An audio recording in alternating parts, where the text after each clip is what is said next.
Hope everybody's doing all right. It's the Shirley Lou Show, and of course, we've got all kinds of amazing guests.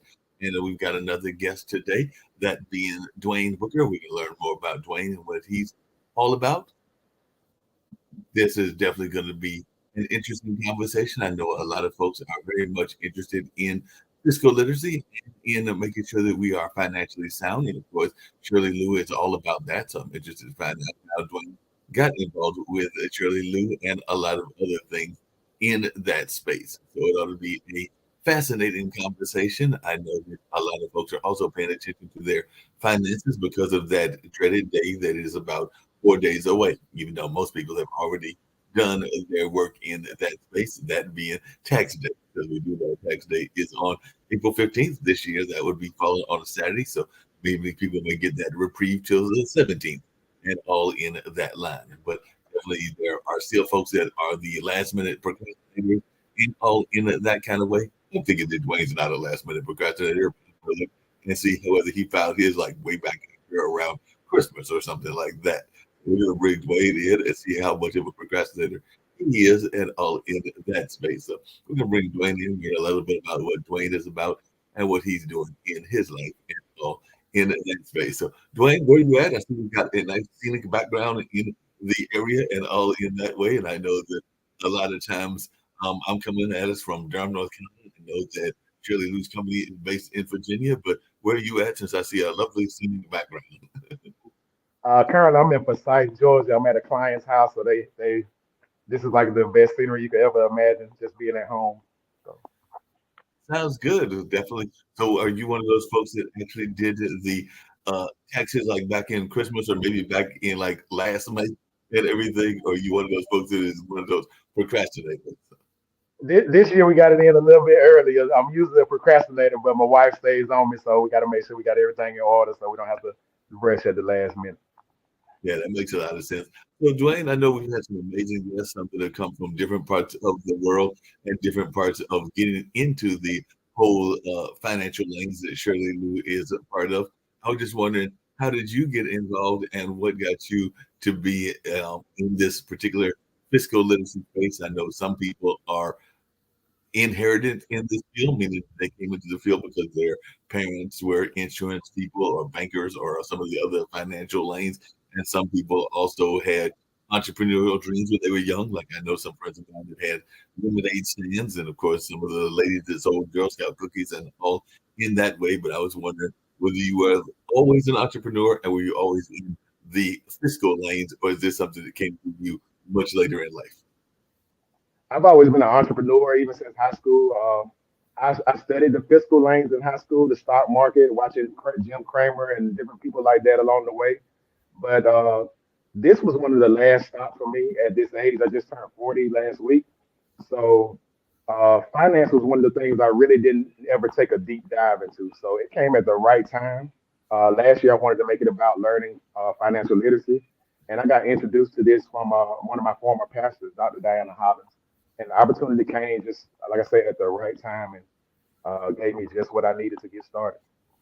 You brought up something interesting. I know that here on Pod TV, two of the founders are in those same kind of lanes. Nick Palveda is a pension attorney, and Kim Calhoun is an engineer by trade, and all in that way. But they are very big on fiscal literacy and the schools teaching fiscal literacy. And it sounds like you were involved in some of the entrepreneurial companies that are out there. I know that for those that are in agriculture, they're Future Farmers of America, and there are some other entrepreneurial kind of companies that are in the high school and the college lanes. But I know a lot of times they are frustrated because they don't think that our school system is doing enough to teach fiscal literacy and some of the fiscal responsibility things, including things that we need to do with our insurance. So it sounds like you were involved into it at an early age and even doing stock trades. So I was wondering what pushed you into that. Were your parents into this stocks, or just something that intrigues you?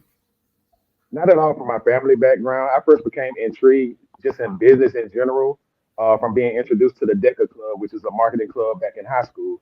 So that sparked my love for business, and then I just jumped into get ordering magazines and, like I say, looking at the stock market channel every morning before school and just soaking up because I wanted to be a big time business owner, and I always had a dream of maybe having a company to go public or something.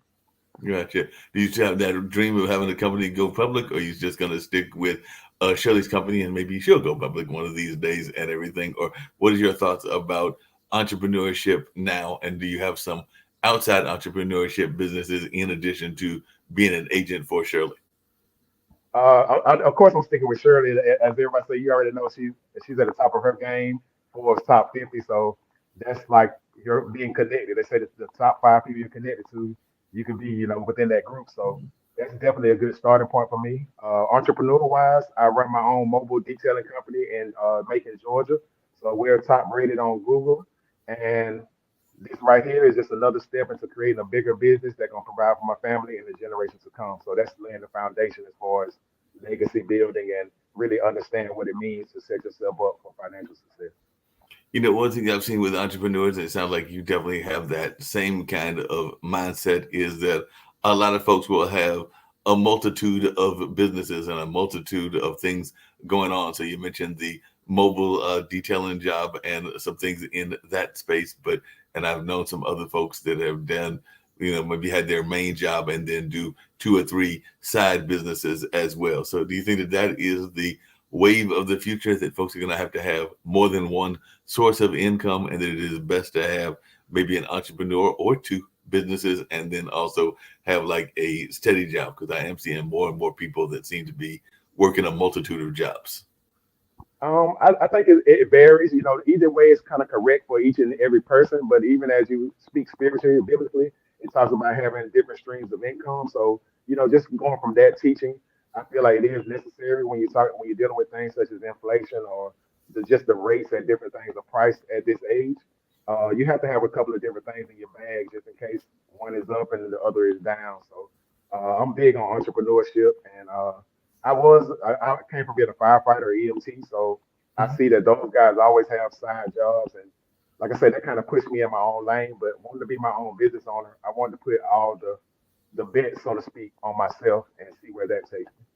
No, that makes a lot of sense. I can definitely see that kind of attitude and that go getting attitude. I know one of the things Yeah. that you talked about in the minority community is the notion of generational wealth. And I don't know that there's been enough conversations around that also. So I was wondering what some of your own thoughts are. And you mentioned that you have a wife. I don't know if y'all have any young kids, but are you already thinking about planning beyond this life and planning into the generations to come? Definitely already in plan. I feel like I started those plans back in high school, so I still have my books and my notes of everything I wanted to do, the ideas. So now it's kind of putting it into action.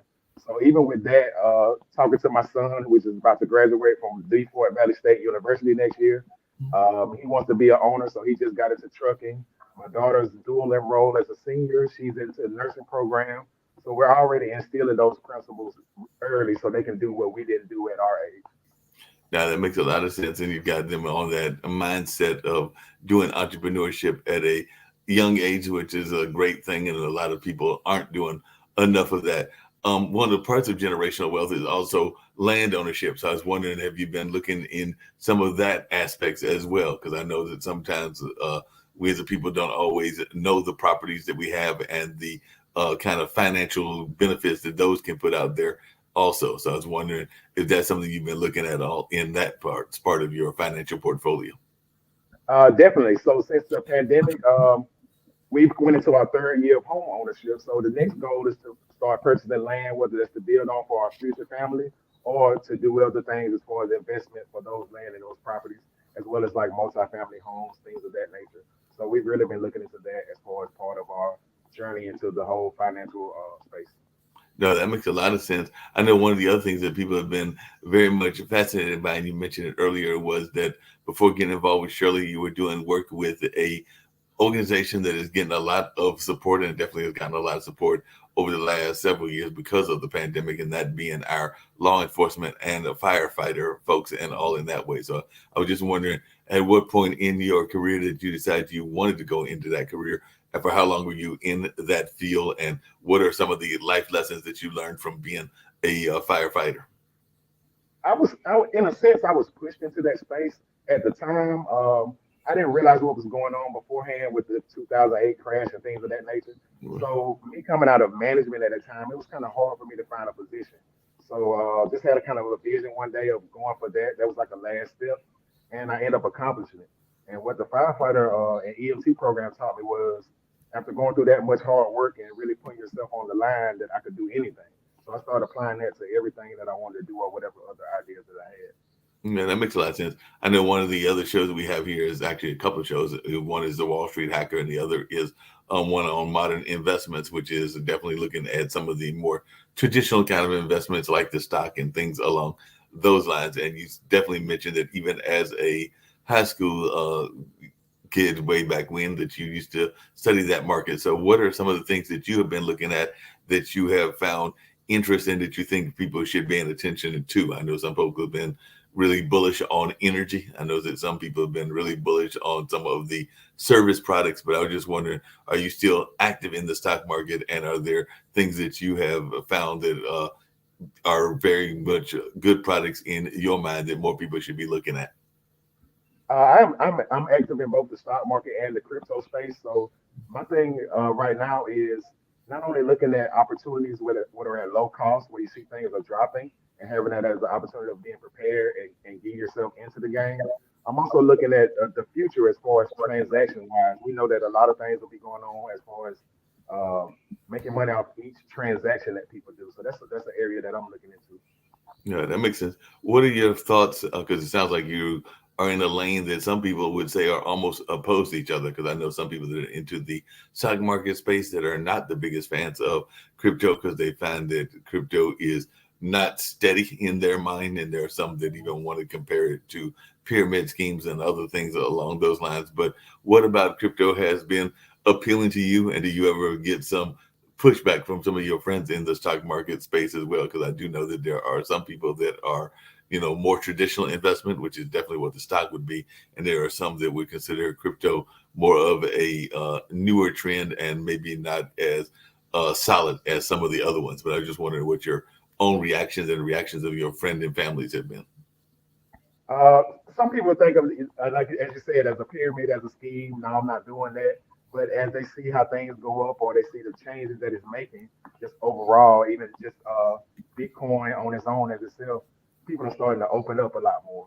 Just like they're doing for the stock market when they're seeing things going low, and the other people are steady buying in. They're now taking more, seeing what they can do with that extra money that they may have sitting around. So Yeah. as far as pushback, I kind of don't listen to it as much. It kind of make you discouraged sometimes if you're new, and make you not want to do it yourself. But you got to know sometimes you got to buck the trend and not follow the crowd, and let it pay off in the long run. I'm glad you brought that up because that's something that I've talked about both on this show and other shows as well. But I was wondering, how do you go about doing that? Because I know a lot of people that get very much hearing those, both the inner critic, and we know that we all have our inner critic that is always telling us reasons not to do things, and all in that space. And we also know that we all have those outer critics that will tell us all the reasons that what we're doing is the wrong thing to do. But I was just wondering, it sounds like you're a very positive person that is going to go to for what's best for you and your family. But how do you manage to avoid those pitfalls?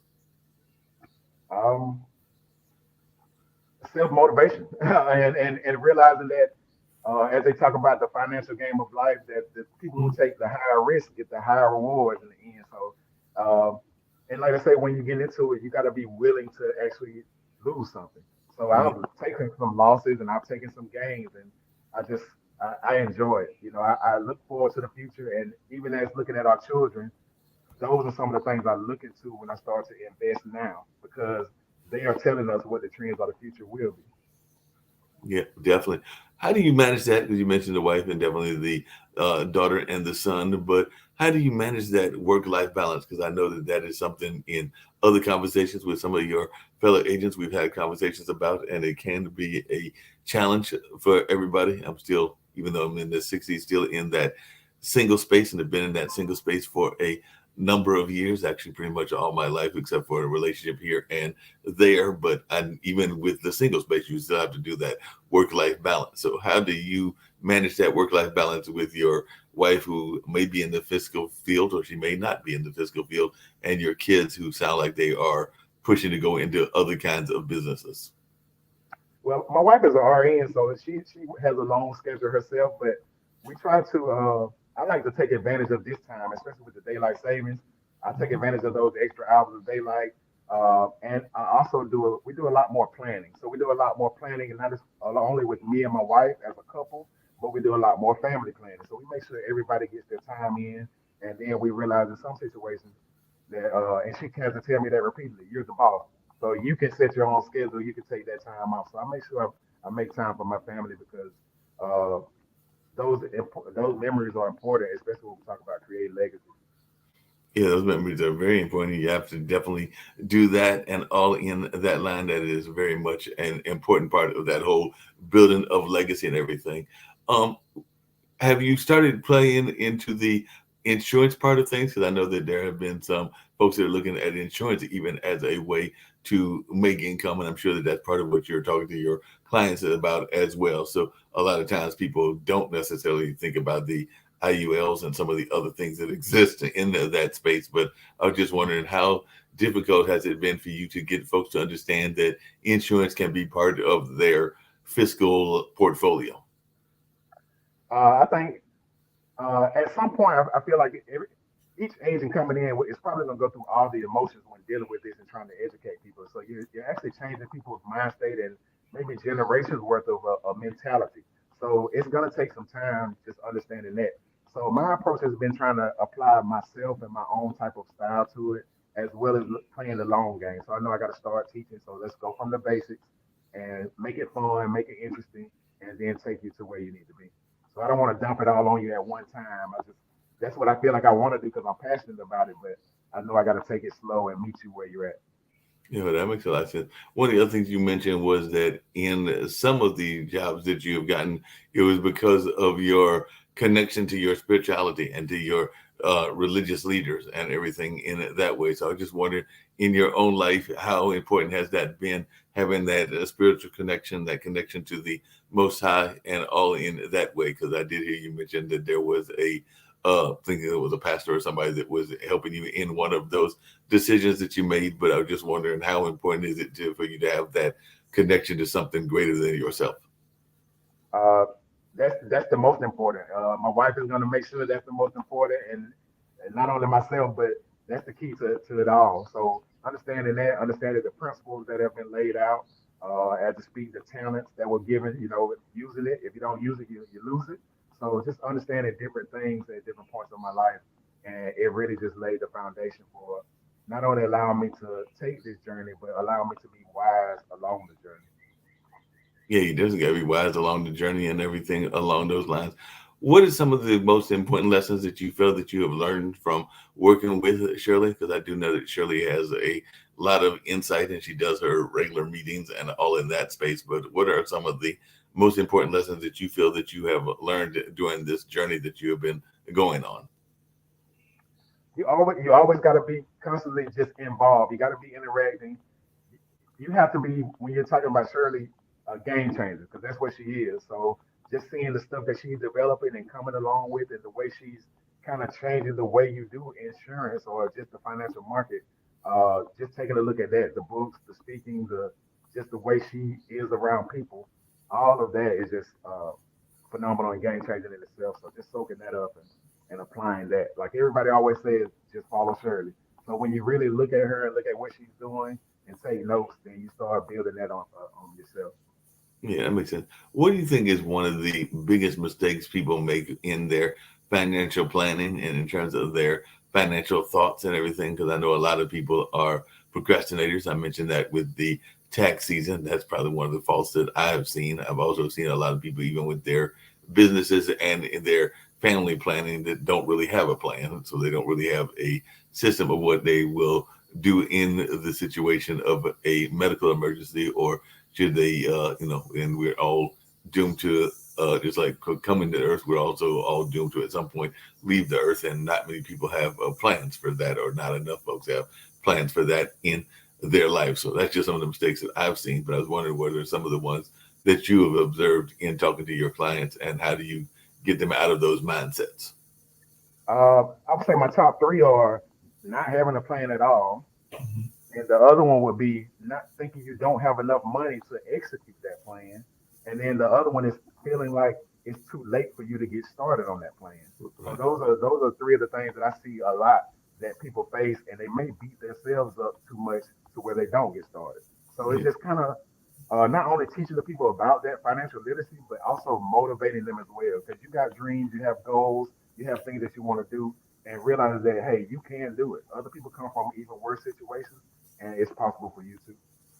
Yeah, that was actually a conversation that they were having on one of our shows yesterday because there were some people that were not the biggest fans of Obamacare because they felt that it was too expensive a plan and all in that way. And you do have a number of people that are concerned about the various plans that are out there and don't think that they have enough money in order to invest because, they say that there is a certain percentage that you are supposed to put into your household. And if you spend more than that, you are probably going over budget. I want to say it's about a third, if I remember correctly, and all in that way. But I'm thinking that most people don't even know what percentage they should put in their financial planning in general, whether that's insurance, whether that's how much they should have in a bank account, or a number of other things just in terms of day to day survival. But I just wondering your thoughts as to what is a good benchmark for thinking about in terms of how much money you should be investing in whatever your financial plans are. I would say first off, the benchmark will be taking some of those things up on your list of priority. Like Right. we say, we may overspend or we may not budget, but a lot of us go over budget monthly, weekly, and don't even recognize it. If we got a certain thing that we want, some people gonna make sure they go get it, and that could be a luxury, that could be entertainment or things of that nature. So we got to boost those financial aspects that's gonna provide for us in the long run of that list.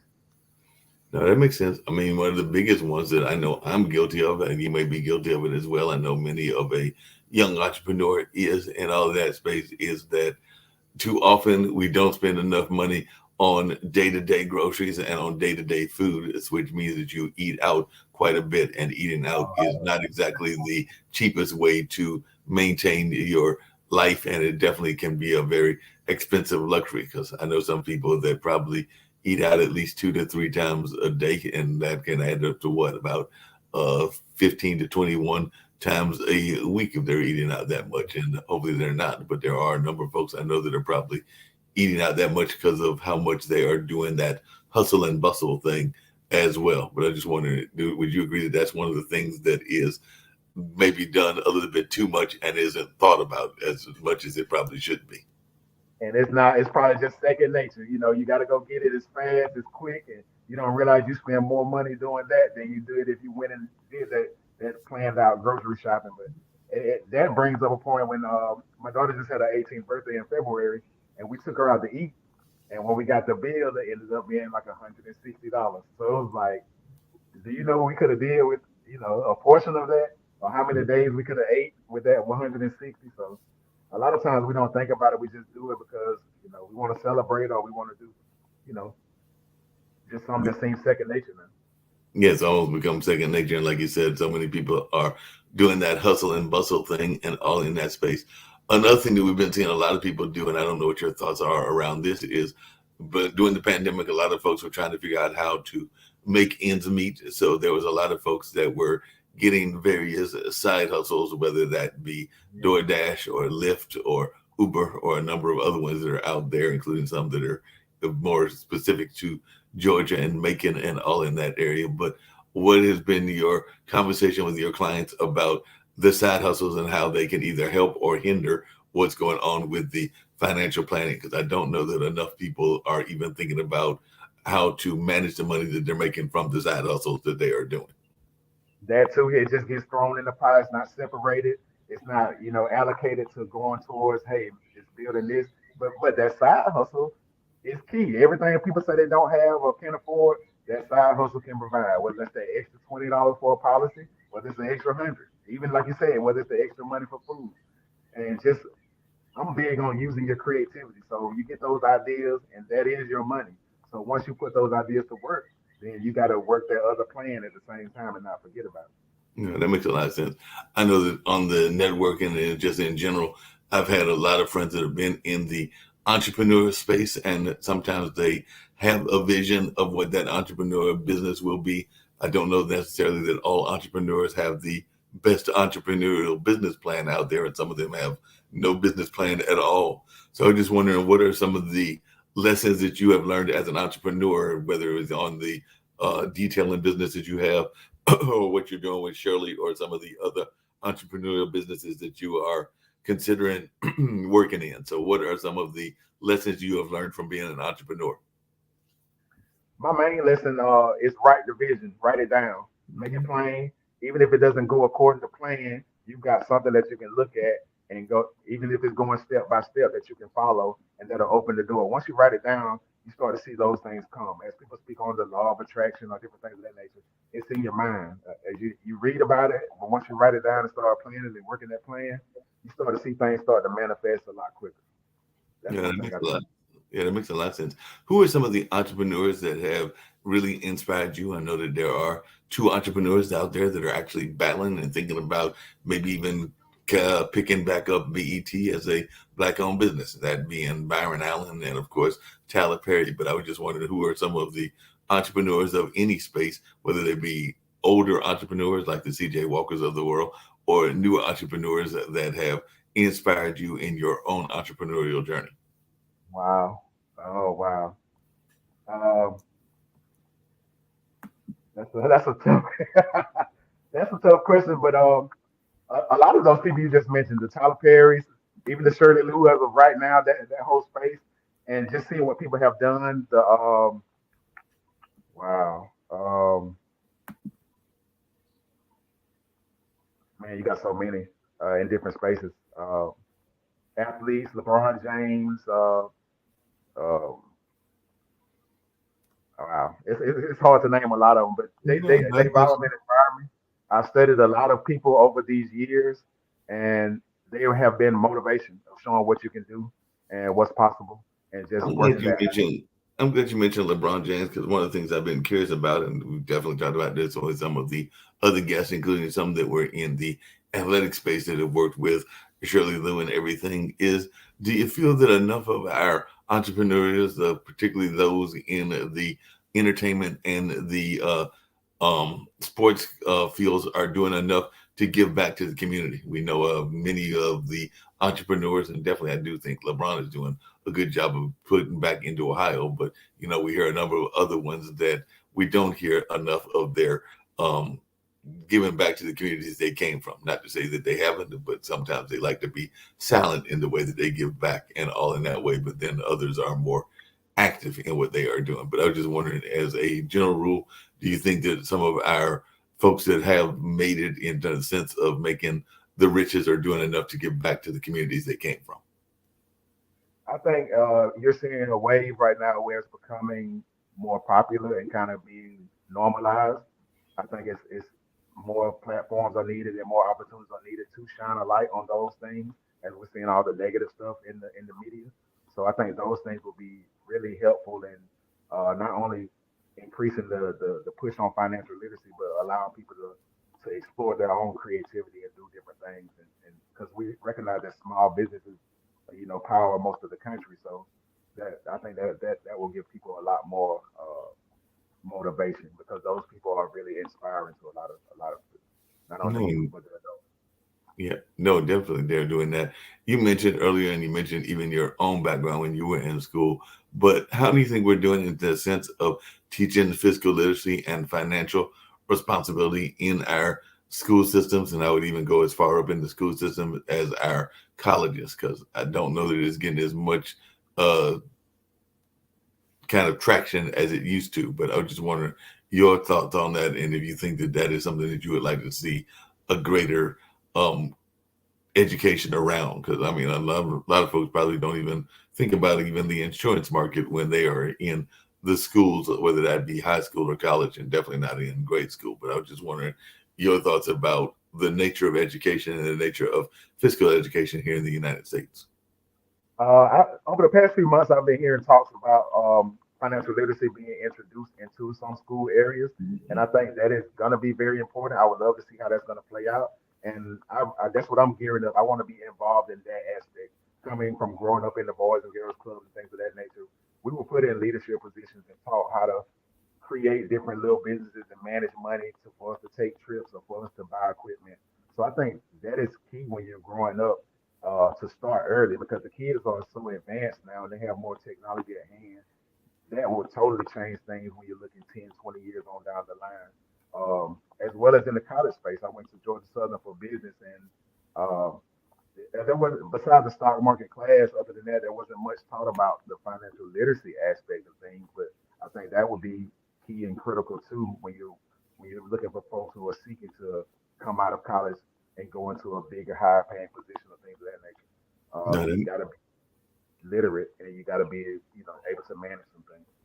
yeah, that makes a lot of sense. You definitely got to be more literate in those spaces and definitely got to find ways to get more folks involved in that fiscal literacy. You mentioned the Boys and Girls Club, and a lot of people are very much familiar with that organization. I don't think it gets as much support as it probably should. I actually had a dear friend that used to be part of the executive team of one of the Boys and Girls Clubs here in North Carolina. But I just wondered if you could just share some of your own thoughts about growing up there and some of the things that you learned from the Boys and Girls Club, and whether there is you feel that it is as strong as it used to be, or is there ways that we can build it back up to what it was in the past?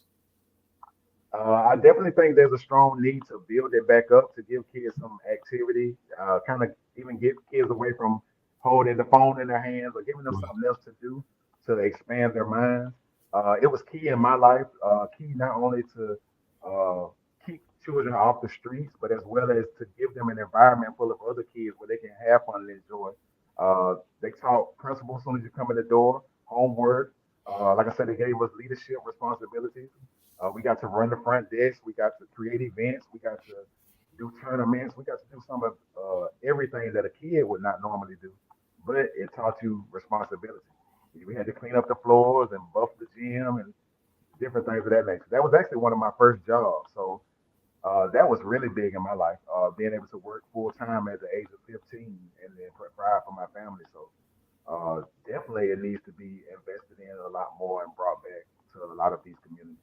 No, it definitely got to be brought back to more of the communities you mentioned earlier, and I don't know how much of an issue it was with you. And like I said, I don't have any kids of my own, but I do have my two nephews that my younger brother had with one of his ex-wives, and all in that space. But I know a lot of times they are very much involved in technology. They have the Oculus set and are oftentimes involved in the whole video game space and the things along that kind of way. But I was just wondering, as a parent, how much have it been a issue with you trying to make sure that your kids are getting the traditional education, maybe learning some of this new technology, but not getting over absorbed in it and all in that space? So I'm thinking that's got to be one of those balancing conversations as well. But I'm just wondering how you dealt with it and if it's been an issue with either you or your wife in the sense of wanting them to be encouraged to use the new technology, but not get overly absorbed in it. We definitely try to encourage using it for the right purposes, not just entertainment all day long. We definitely saw how much time was being spent on the devices, and and realizing that we provide kids with all kind of devices outside of the phone. They have all kind of other electronics, whether that be the iPad or different things of that nature. So when they're having trouble in school or can't figure something out, we encourage them on how to use that technology to find the answer that you need instead of saying, you don't know how to do it. And we also go back to the traditional way. So our children still read a lot of books and we make them read it on video. So if you want to earn some money, then you'll read this book on your video, answer a question afterwards, and that's the way you start earning as you learn. Were there any books in particular, either that you tried to get your kids to read or that you remember reading yourself that were encouraging to you in your own entrepreneurial and even in your own education around finances? I know some people will find life lessons in books that are as profound as the Bible, and some people will also remember books like that book that had the whole title around what color is your parachute, around job opportunities and things along those lines. And of course, there are definitely some self-help books out there that are very numerous. But I was wondering whether there was any particular literature that struck your interest and has helped your own journey. Uh, Definitely Think and Grow Rich. Uh, Rich Dad Poor Dad, which we have the board game as well. Um, let me see, The Big Idea by Dr. Miles Monroe, and mainly Bible. Other than that, Bible principles. I really can't think of a couple of other titles offhand, but those books have really been key and just constantly being repeated and read and listened to over and over. What are some of the Bible principles that you find help you really with your entrepreneurship journey? And maybe there's some Bible proverbs or Bible verses that help you in your day-to-day journey in your own life. One of the most biggest things is faith, like believing and trusting in something that you can't see already, and believing that it's gonna come to pass. You definitely have to have that in the entrepreneurial space because, like I said, you're gonna go through all the emotions, and you have to learn how to deal with that. Um, Other than that, being able to be disciplined, be a good steward of what you have. Once you realize you can take care of the little things, then you see that you're bigger things are placed into your hands. So that's what I see in this financial space. So just learning the little things and applying those, whether that's saving $5 here and there, then it turns into something bigger. Now I got a bigger responsibility. Just like with the home ownership, you go from renting and taking care of somebody else's property, then you're entrusted with the task of taking care of your own. So those are some key things. No, that makes sense.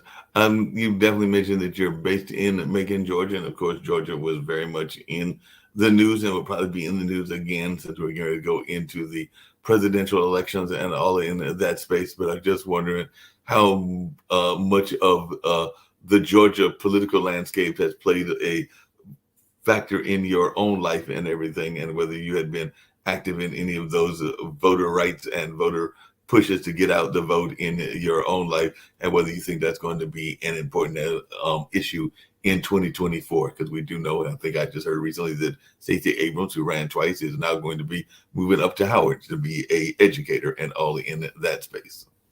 Hmm. It became big to me around the I would say the Obama era more so to speak. I was awarded some awards during the Clinton era during getting out and volunteering and doing some things in the community. But during the Obama era it was a real push, and as well as trying to uh,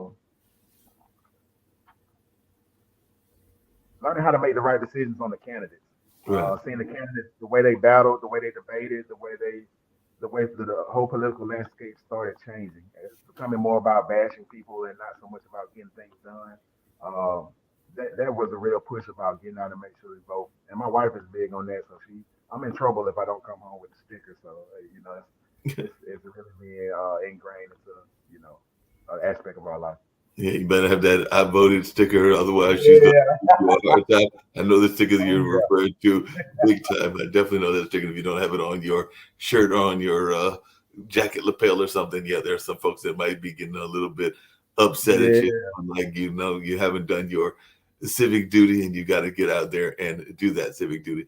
Speaking of which, how important do you think it is for entrepreneurs to be engaged in their community? We kind of mentioned it with the athletes and the entertainers, but how important do you think it is for entrepreneurs in general to stay engaged with their community and to be involved in community issues?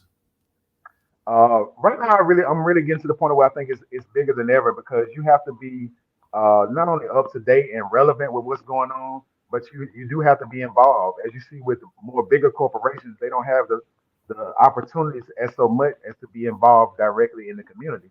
But for us that can move around and know people and know different all the spaces, it's very key.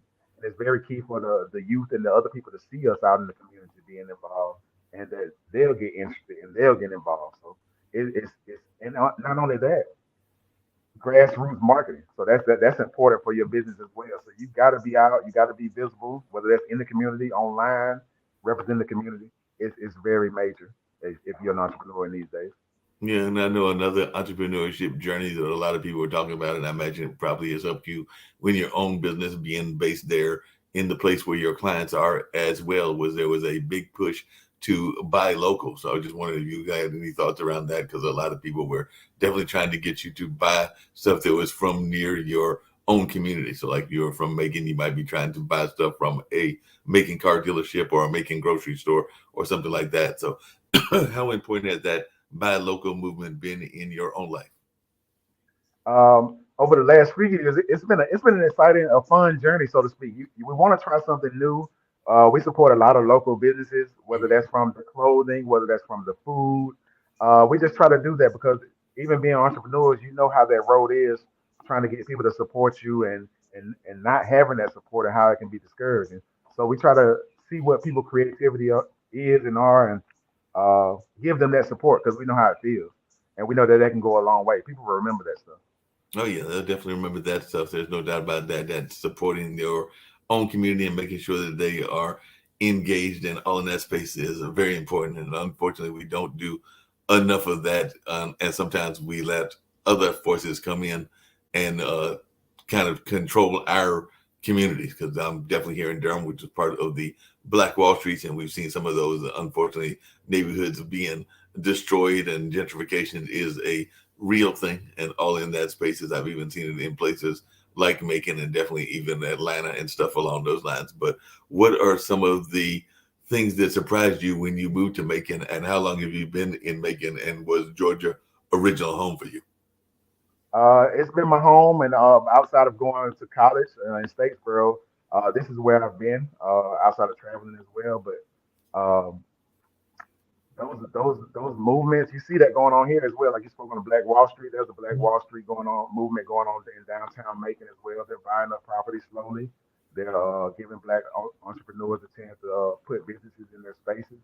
So you see that trend starting to grow, and just this coming from this area and seeing how it is, it's exciting to be a part of the journey. Yeah, I know the Macon area kind of started out slow and kind of behind on the times, for I know our teachers used to tell us 10, 15 years behind, but you can kind of see it catching up now and entrepreneuring and networking is becoming a central part of the community now. Yeah, it sounds like it. And I know that Macon, well, Atlanta was definitely seen as one of those thriving metropolises, particularly for the African American community and everything. But I am hearing people, and I do have a cousin that is a GBI officer, that he's talking about some of the areas that folks might not be thinking about as much, like Macon, like Dalton, and some of the other places that are down there in Georgia. So, what are some of the regions of Georgia that you think folks might want to consider either moving to or looking at as maybe even business investment basis? I know definitely Macon will be on your list because you're down there in Macon, but what are some of the other ones as well? You're looking at places that will be good for growth. You're looking at the Warner Robins, the Perry area. They're already implementing those plans of growth with projections. You're seeing more houses, apartments being built, more businesses coming. Bon Air, you got the Forsyth area. Just a lot of places that are in need, and you're seeing people start to invest more. That's where I'm at now, Forsyth, and this community is still growing. Houses are being built up by the tens and twenties at a time. So. All along that area going down 75 South before you get into going into Florida, it's a lot of room for growth. It sounds like it. And a lot of people I know are looking at that housing market, and they're looking at, of course, those business markets and everything. One of the things I know sometimes people get trapped in is this notion that, and you mentioned it even with the insurance, of not being able to afford it. But there are ways to get around that. If you don't have the wherewithal yourself, you might be able to join investment clubs or things along those lines. And there are ways that you can do even maybe some of your insurance and all that. So when you were talking to your clients and they are giving you the broke speech, what is some of the ways that you try to get them to understand that there are alternatives and ways that they can get their financial picture together, whether that's through the insurance lane or through just other lanes, and maybe it's doing group investments or group uh, ways of doing even the insurance. But I was just wondering your thoughts as to how you get people out of that I don't have the money mentality. I really like to tell people to look around. When you look around, you have money right in front of you. Like you don't have to go outside of the space that you're in. When you look around and see things that you don't use or things that you spend a lot of money on that, like I say, it may not be getting as much use. That's money sitting right there in front of your face, and you just got to learn other ways or avenues of tapping into that money. Some people don't know how to work and make money online, even though they use their phones all day. So it's showing people other ways that hey, you could take a picture of this, put it online for sale, and hey, you might cover your policy, you might cover your investment for that month. and then you find the other things in your closet or what your children may have that they don't use. It's countless opportunities that are right there in front of us. Yeah, and a lot of people don't, like you said, they have things that are sitting there collecting dust. It might be collector's items. It might be a car that is among the multitude of cars. Because some people have more than one car, and sometimes one of those cars is sitting in basically in junk or in hot because it's not being used and all in that space, but it's just sitting there and collecting dust. And so it's like a big uh, money drain in some senses in some people's houses. Not saying in all people's houses, but I've definitely seen that on occasion. Now, with you saying that, I just went through a situation. I had a car in my yard. I had to get a new vehicle, work vehicle last year, and I had a car that was just sitting there, and I didn't know what to do with it. I didn't want to put any more money into it. So I put it up for a cheap price, and the guy who got it came and educated me on how much he's making off of it and how much he was making that day, and I didn't even realize it. So something I just wanted a couple $100 to get rid of, he came and turned it into a couple of thousand just by getting some pieces off of it and scrapping the rest. So again, it's money sitting right there in my front yard that I didn't even know about. Right, money that was sitting right there and all in that space. You hadn't even thought about the fact that it was there. Yeah. We know that sometimes people will have copper and other things in their house that they can also sometimes be making use of that they don't know is there. And of course, people have furniture. Some of it is being not used anymore. Maybe it was something that was being used for a child and the child has outgrown it, but it's still sitting Yep. there in the house. So we do know that people are not always maximizing their profits in any such way in all in that sense.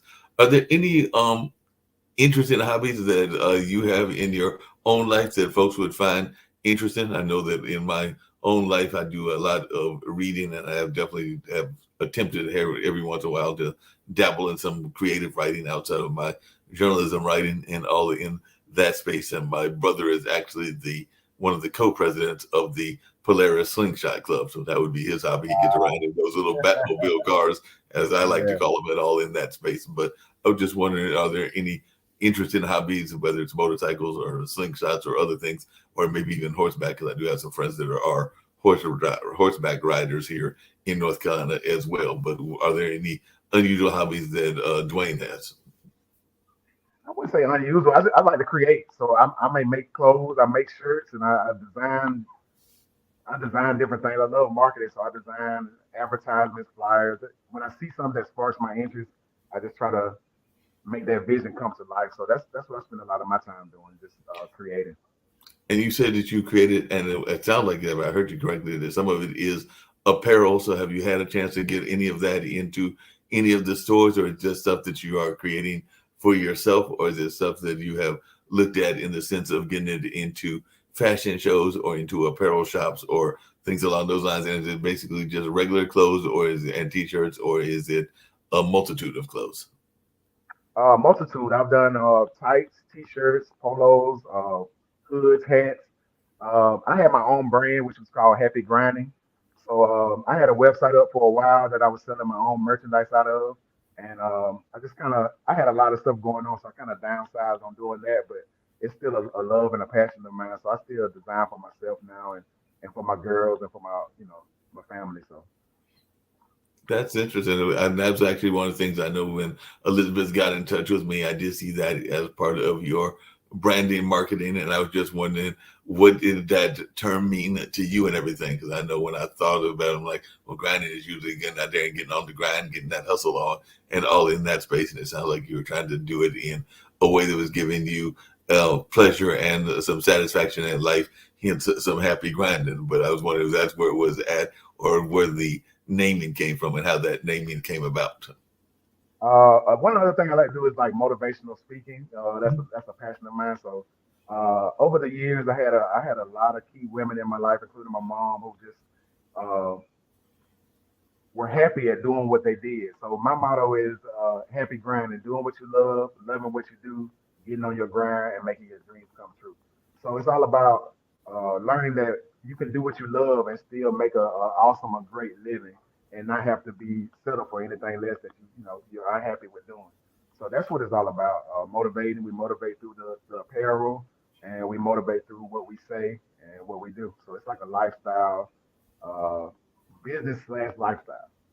I'm glad you brought that up because I know a lot of people that's actually something that they don't do enough of. I can think of many a person that goes to work on a day to day basis and they are not happy with the work that they do and they are just kind of like going through the motions of Yeah, making ends meet and all in that space. So, and some people would call those folks, kind of like just walking in that zombie state and all yeah. along those lines. But I just wondering, how much of that do you find to be common, and how are some of the ways that you try to motivate people to get out of that mindset? Because quite a few folks will go to college in order to get their degree, in order to get their job, even though it might not be a job that they are truly passionate about.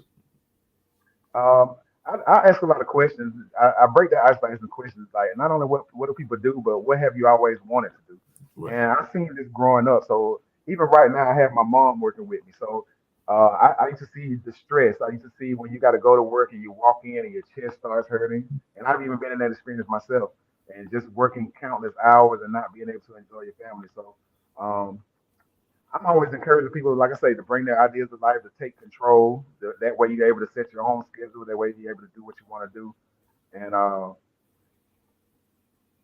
just this mindset has been a great change and a great push for me.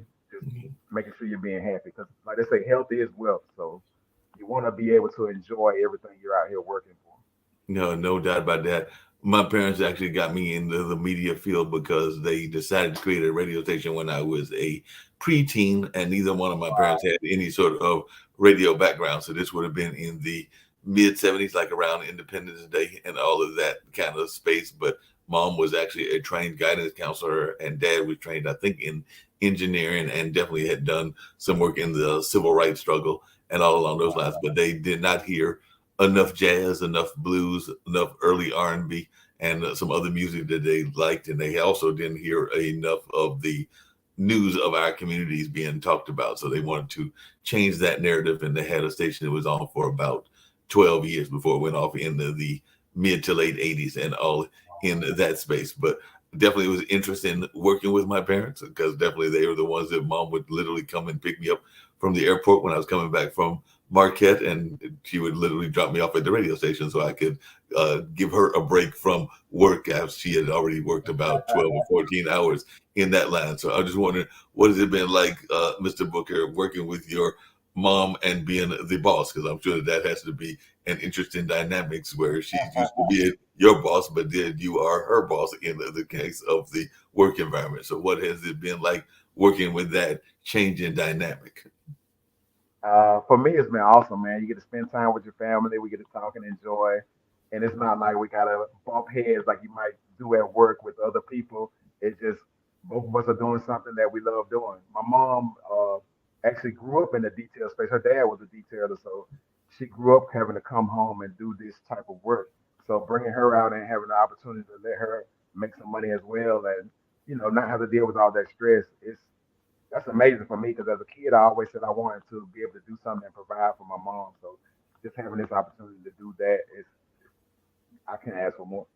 It makes a lot of sense. You mentioned being a motivational speaker. We're going to wind down shortly. We've almost had this hour-long conversation, and definitely a very another enriching conversation with one of Shirley Lou's folks and all in that space. But what is, as we start winding down, some of the lessons that you have learned from motivational speaking that has really motivated you yourself and everything? Because I know that one of our other shows is one that Barbara H. Smith does, and she is a coach of speakers, so a speaker coach, speaker trainer coach, and then she's also done a number of other things. And she oftentimes talks about that she gets frustrated when you go up to a motivational speech and they're basically reading the bio that anybody can read. So she likes to do something a little bit different to do the kind of ice breaking of the conversation. So I think one of the things she says is that she was a race car driver at like 10, an engineer at like 12. I forget the whole narrative, but it's basically some things that she did as a child that were examples of that kind of work, even though it wasn't actually being a race car driver. So I think the engineer was actually tearing up a computer or a car or something like that, and the race car was actually racing something at a very young age. And like I said, she Yeah. does a much better job of the narrative than I do. But I was just wondering, what are some unique ways that you like to break the ice with your own motivational speaking, and some ways to differentiate you from the thousands, if not multiple thousands, of motivational speakers that are out in the world? Well, me, I come from the era of hip hop, so I'm a big music head, all types of music. But growing up hip hop, if you look at some of my videos that I have, I like to rhyme. Well, that's in my advertisements as well. So I like to make stuff rhyme. I even put it to music and come up with something that you wouldn't think of to present myself out to the people. So I like to put that aspect of myself into the what I do. Now that makes a lot of sense. You got to add that grind, and I know that definitely Georgia has a very rich hip hop culture, and all in that space, some great hip hop artists have come out of what some people consider to be the dirty South. And of course, I'm here in North Carolina, so I'm here where Ninth Wonder is, and Yeah, definitely oh yeah. Pierce Freelon and Joshua Gunn and a number of others have been here as well. So, who are some of the hip hop artists that have influenced your own growth in that field and that you admire even in that dirty South area? Because I do know that every area has its own style. There's that kind of Southern style that I'm referring to. There's the New York style, there's the West Coast style, and there are a number of other styles. But who are some of those that really motivate you? Um, Coming from the south, the list is growing. I love following people who do stuff outside the music space. So those I look at their business aspect as well. So you have your David Banners, you have your Master P's, you have Young Jeezy in the real estate space, you have the TIs and the I mean you got Pitbull, you got people that you don't know that might be close to a billionaire. So seeing those guys work outside of the music space, that really is kept me connected in two spaces at the same time and kept me going and motivated. You know, we just had one of those ones that you're talking about in that space that just did a major festival that had actually been out of commission because of the pandemic. But we do know that more and more people are getting out and about, some in live performances and some in the more hybrid versions. But I want to say that the estimates were something like 50,000 people came to the Dreamville Festival, which was held in Raleigh, which is just around the corner from Durham, and all in that space. And they've already committed to coming back next year as well. They've already said they're going to be back in 2024, but they had that J. Cole was the organizer behind that festival, but I know that Waka was part of that festival, and a number of other big name artists were part of that also. And I think some people even drove up from Georgia to attend this major festival. So I don't know if you heard about it or not, but it was definitely Oh a yeah.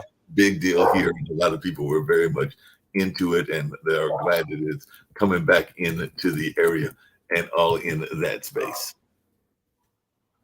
Yeah, I heard about it. I would love to catch one. I definitely want to catch one of those and one of the Rick Ross car shows and different things.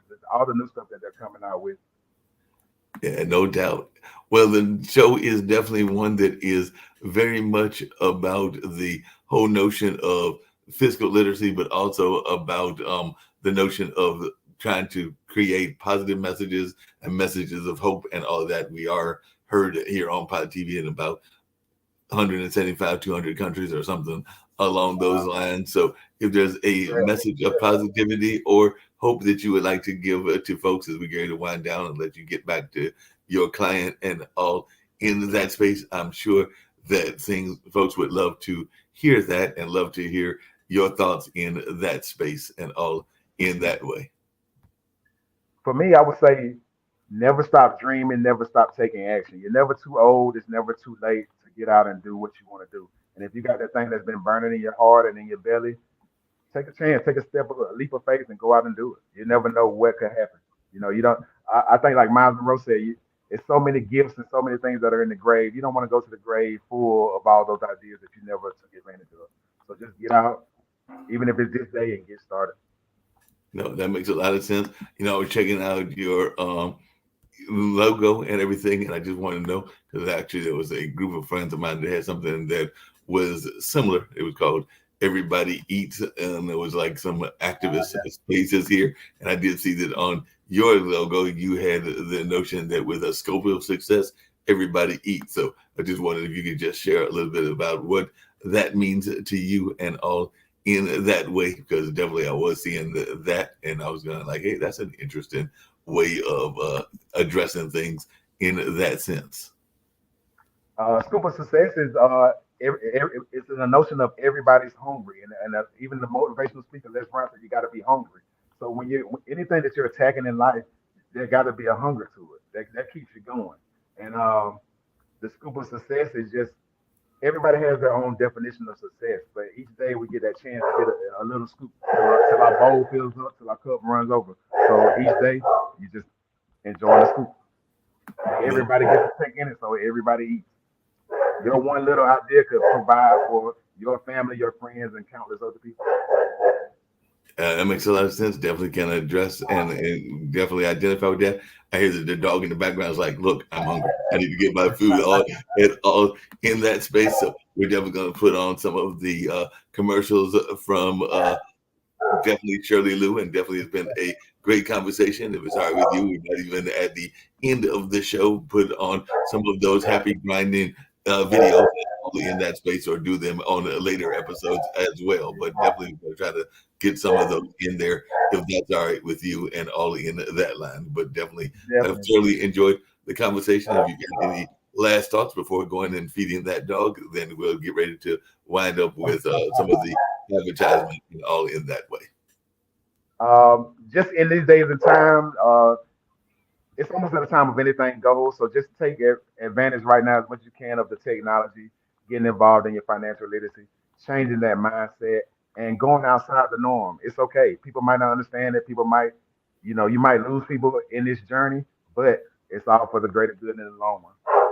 Sounds great. So we're going to get on out of here. I've thoroughly enjoyed our conversation. Hope that you have a pleasant rest of the day. And like I said, I'll probably wind up putting on some of the hyper grinding commercials as well, as we re-air this a couple of times also. So definitely look forward to hearing from you in the near future, and hopefully we'll have you come back in the not too distant future. I'm grateful. Thank you. No problem. Thank you, Shirley, too. Yo, no problem.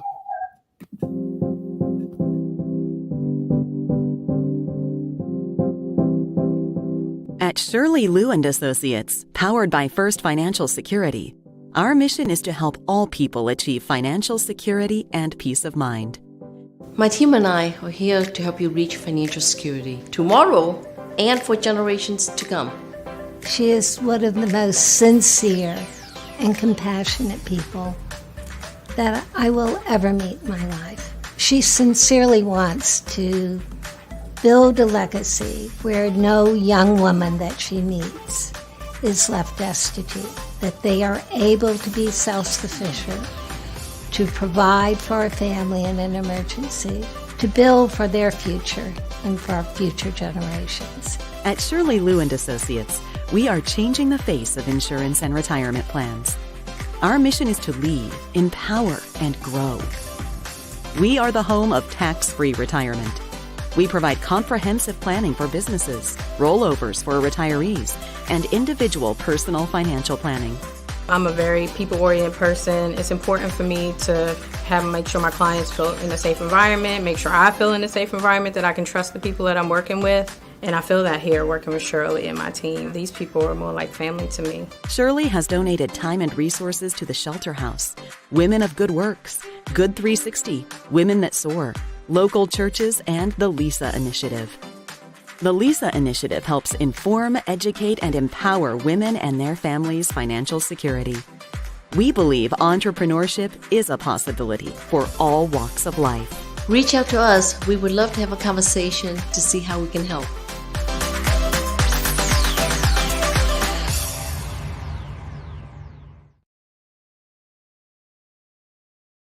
Valdosta Nissan says pick your payment, then pick your vehicle. At Valdosta Nissan, we have so many vehicles to sell, we're letting you pick your payment. Some as low as $199 a month, and some even have zero down. Your vehicle, your payment. It's that easy. With over 300 company-wide, there's a vehicle for everyone, and you pick the payment. Come see why so many folks buy from Valdosta Nissan every day. All day, every day, Valdosta Nissan has your best deal.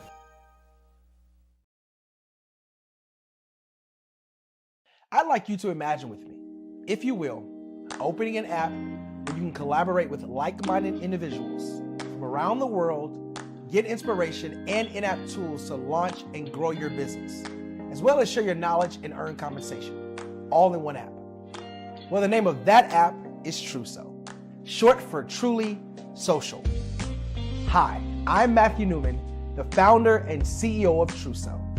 A new concept in social media, Truso is designed from the ground up to be a platform that's both social and empowering for all its users.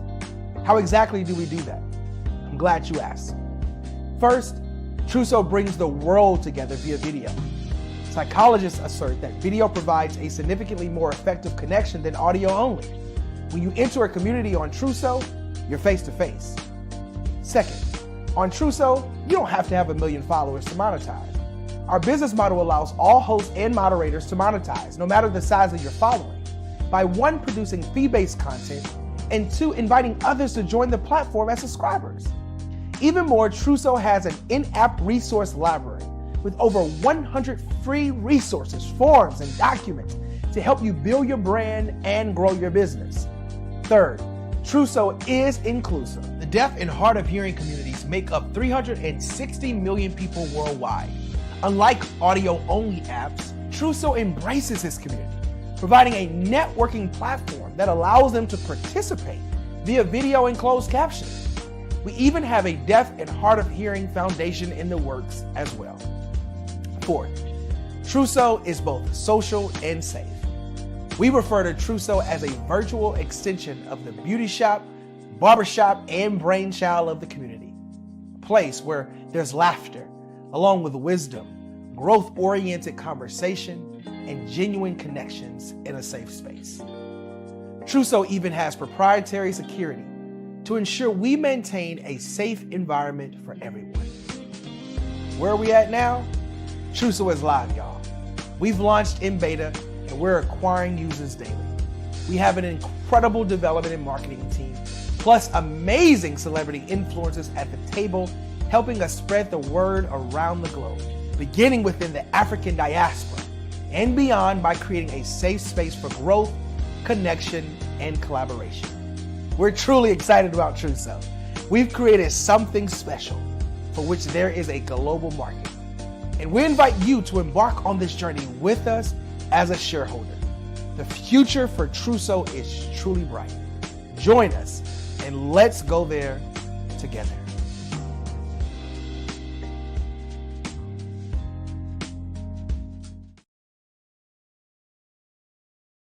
At Shirley Lou and Associates, powered by First Financial Security, our mission is to help all people achieve financial security and peace of mind. My team and I are here to help you reach financial security tomorrow and for generations to come. She is one of the most sincere and compassionate people that I will ever meet in my life. She sincerely wants to build a legacy where no young woman that she meets is left destitute, that they are able to be self-sufficient, to provide for a family in an emergency, to build for their future and for future generations. At Shirley Lou and Associates, we are changing the face of insurance and retirement plans. Our mission is to lead, empower, and grow. We are the home of tax-free retirement. We provide comprehensive planning for businesses, rollovers for retirees, and individual personal financial planning. I'm a very people-oriented person. It's important for me to make sure my clients feel in a safe environment, make sure I feel in a safe environment, that I can trust the people that I'm working with. And I feel that here working with Shirley and my team. These people are more like family to me. We believe entrepreneurship is a possibility for all walks of life. Reach out to us. We would love to have a conversation to see how we can help.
you got to think, why would you doubt yourself and say you can't make it? A detailer, a dealership, or a car dealer, car lot may want to pay you $10 to $12 an hour to do 6 to 8 full details a day. So you do the math and determine whether, if I can step out on my own, I believe in myself that I can make it, or I can at least make $25, $50 for a full detail. I mean, that's just at below bare minimum. So you got to believe in yourself, believe that you can do it. It's possible. I've been in your shoes, and you can make it happen. If I can, you can do it too. So happy grinding, happy shining. Let's get it.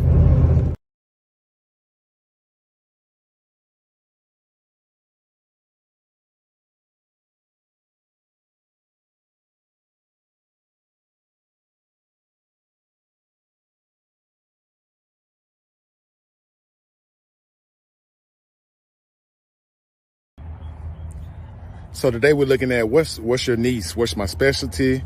Am I a jack of all trades? Do I do multiple things? And sometimes you got to think beyond just the cars, you know.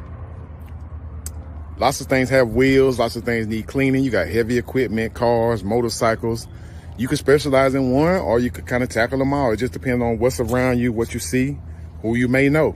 So you got the trailers, plenty of trucks in the trucking industry. You see those all day at your local gas stations, just parked. I mean, the opportunities are endless. So you can't just limit yourself and say, oh, this is not working, or I can only charge $20, $25 for a detail. Nobody wants to pay. You got to get out those limiting beliefs and expand your reach, expand your territory, and expand that skill set. So sometimes it takes knowing, hey, how to clean aluminum, how to acid wash, how to polish, because some of these things are necessary. And really, at the end of the day, some of this stuff's still not big enough. You're limiting yourself to a bigger job. So you got what people are paying thousands of dollars to get trucks like these done and ready for sale, as we tell you about in detail and ready for sale. So you got to think outside that box. Hey, it's not just cars. It's not just my friends and family, but it's, what do I see around me? What am I not tapping into? Because you ride by these things all day, every day. Just check this out. Check out my background. That's across the street. Plenty of tanker trucks. And this is an industrial area. So it's plenty of factories around here, plenty of trucks moving in and out, whether it's box trucks, 18-wheelers, flatbeds, refrigerator trucks. Everything needs to be clean at some point in time when people are running a business. So you got to think, these trucks are in and out weekly and dirty weekly, hauling sod, hauling cement, gravel, rocks. So they got to be maintained not only for their longevity, but also for the presence of the company. So you got to look outside the box on these things. Never limit yourself. Stop doubting yourself. And we got to get out here and get to work. Sometimes it's hard to work. A lot of people don't want to do it. They want that little easy spray off and, you know, I'm gone and move on to the next one, doing 10 a day. If that's for you, that's fine. But if you're really trying to take this thing to where you're saying, hey, I want to make high 5, 6 figures in it, then you got to be looking at something different. So that's our tip on today. Again, got to quit those limiting beliefs. This is a mental game as well, just like anything else, any other business, any other game. If you feel like you got competitors, it's all mental at the beginning. There are going to be those ups and down days. Hey, it's pollen season right now. You may have winter going on. We got a combination of everything with how the weather's going.